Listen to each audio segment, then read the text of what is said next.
नमस्कार दोस्तों, आज मैं एक नई फिल्म के साथ जुड़ रहा हूं, जिस फिल्म का नाम है अर्ध, जिसे दर्शकों के लिए 10 जून 2022 को रिलीज किया गया, जहां इसकी IMDb रेटिंग 8.1 है।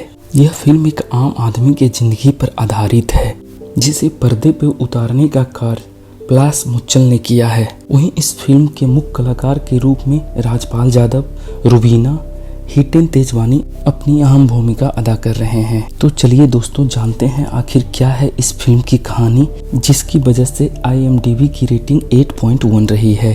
फिल्म की कहानी मुंबई शहर से होती है, जहां एक आम आदमी की तरह शिवा, जिसका किरदार राजपाल यादव अदा कर रहे हैं, जिसका सपना होता है एक बड़ा एक्टर बनना, जहां वह अपनी बीवी मधु के साथ, जिसकी किरदार रुबीना अदा कर रही हैं, तथा इनका एक बेटा इनके साथ रह रहा होता है। जहां शिवा छोटे मोटे थिएटर एक्टिंग कर अपना घर बसर कर रहा होता है, वहीं मधु दूसरों की घर की साफ सफाई कर अपने परिवार के जीवन यापन में मदद कर रही थी। जहां इस महंगाई के दौर में अपने परिवार के साथ घर चलाना मुश्किल हो रहा था। जहां दूसरी तरफ फिल्म में यह दिखाया जाता है कि शिवा जो है थिएटर करने के बाद जो समय बचता है, वह ट्रांसजेंडर के रूप में लोगों से सड़कों पर पैसा मांगते हुए दिखाया जाता है। अब फिल्म में यहाँ एक नए किरदार की एंट्री होती है, जिसका नाम होता है सत्या, जो कि शिवा का दोस्त होता है, जिसका किरदार हिटेन तेजवानी अदा कर रहे हैं। जहाँ सत्या को शिवा के इस ट्रांसजेंडर रूप का पता चलता है, वहीं एक दोस्त होने के नाते शिवा से यह पूछता है यह बात किस किस को पता है। तभी शिवा बतलाता है यह बात मधु, मुझे और एक तुझे पता है। फिर सत्या कहता है आखिरकार यह रूप लेने की तुम्हें जरूरत क्यों पड़ी। तब शिवा यह बतलाता है, और फिल्म की यहाँ कहानी फ्लैशबैक में चली जाती है, जहाँ मधु माँ बनने वाली होती है। कुछ कॉम्प्लिकेशन होने की वजह से डॉक्टर ने ऑपरेशन करने के लिए कहा, तथा ऑपरेशन के लिए 40,000 रुपये की ज़रूरत थी। जहाँ शिवा थिएटर करने के बाद अपने थिएटर मालिक से 40,000 रुपये के लिए बात करता है, जहाँ थिएटर मालिक थिएटर बंद होने का हवाला देते हुए पैसे देने से इनकार कर देता है। जहाँ शिवा उस दिन थिएटर में एक लड़की का रोल अदा कर रहा था, और बिना कॉस्ट्यूम चेंज किए हुए ही वह घर की तरफ चला जाता है। जहाँ वह बस स्टॉप पे बस का इंतजार कर यह सोच रहा था कि पैसे की व्यवस्था किस तरह से होगी। उसी बस स्टॉप पे एक व्यक्ति आता है और उसे ट्रांसजेंडर समझकर उसके हाथ में पैसे देकर जाता है। जहाँ शिवा के मन में एक नया विचार उत्पन्न होता है कि इससे भी पैसा कमाया जा सकता है। जहाँ उसके मन में यह हमेशा संकोच होता है कि बाकी जो ट्रांसजेंडर है उनके साथ वह गलत कर रहा है, लेकिन पैसे की जरूरत उसे ऐसा करने पे मजबूर कर देती है।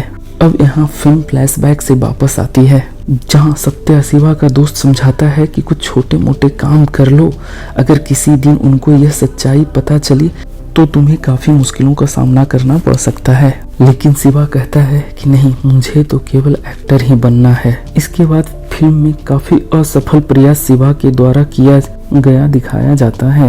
एक दिन इन्हीं असफल प्रयासों के बीच में एक सिग्नल पर ट्रांसजेंडर के रूप में उसकी किस्मत टकराती है, जहाँ बहुत बड़े फिल्म डायरेक्टर की गाड़ी सिग्नल पे खड़ी होती है, और वह इस मौके को अपने हाथ से जाना नहीं देना चाहता है। और वह गाड़ी के पास जाता है और कहता है कि मैं एक बहुत बड़ा थिएटर आर्टिस्ट हूँ, तथा यह जो मेरा रूप है अपने परिवार के जीवन यापन के लिए है। जहाँ अगर वह एक मौका आप अगर हमें दे दें तो हमारी जीवन बदल जाएगी। सिग्नल की बत्ती ग्रीन होती है और गाड़ी अपने गंतव्य स्थान के लिए निकल पड़ती है। लेकिन शिवा की निगाहें उस गाड़ी को लगातार देखे जा रही थी, जब तक कि वह आंखों से ओझल ना हो जाती। तभी वह गाड़ी सिग्नल की दूसरी तरफ रुकती है, जहां शिवा उस गाड़ी की ओर भागता है, और वहां से उसका ड्राइवर निकलकर आता है और शिवा के हाथ में एक पर्ची थमाता है, जिसमें स्टूडियो का एड्रेस तथा ऑडिशन का आमंत्रण होता है। जहां शिवा अब घर जाता है, वह यह बात अपनी वाइफ मधु तथा अपने फ्रेंड सत्या को बताता है, जहां उसकी खुशी का कोई ठिकाना नहीं होता है कि इतने बड़े डायरेक्टर ने उसे यह चांस दिया है। अगले दिन शिवा स्टूडियो पहुंचता है, जहां वह अपना सबसे बेस्ट परफॉर्मेंस देता है, तथा इससे जो डायरेक्टर होते हैं वो काफ़ी प्रसन्न होते हैं और कहते हैं अब यह फिल्म जो है आगे की फिल्म तुम पूरी करोगे। लेकिन दोस्तों, मुंबई जो है एक सपनों का शहर है। ना जाने यहाँ कितने सिवा आज भी अपनी तकदीर को आजमा रहे हैं। जहाँ फिल्म अब आपका दिल तोड़ती है और शिवा को ट्रांसजेंडर के रूप में एक सिग्नल पे सपना देखते हुए दिखाया जाता है। तो दोस्तों, कहा था ना कि मुंबई एक सपनों का शहर है। तो दोस्तों, ये थी अर्ध फिल्म की कहानी। अगर आप एक्टिंग के शौकीन हैं तो यह फिल्म आपको जरूर देखनी चाहिए। इस फिल्म में जितने भी कलाकार हैं उनकी जितनी तारीफ की जाए उतनी कम है। आपको चलते चलते यह भी बता दूं कि इस फिल्म के 2 गाने जो हैं काफ़ी फेमस हुए।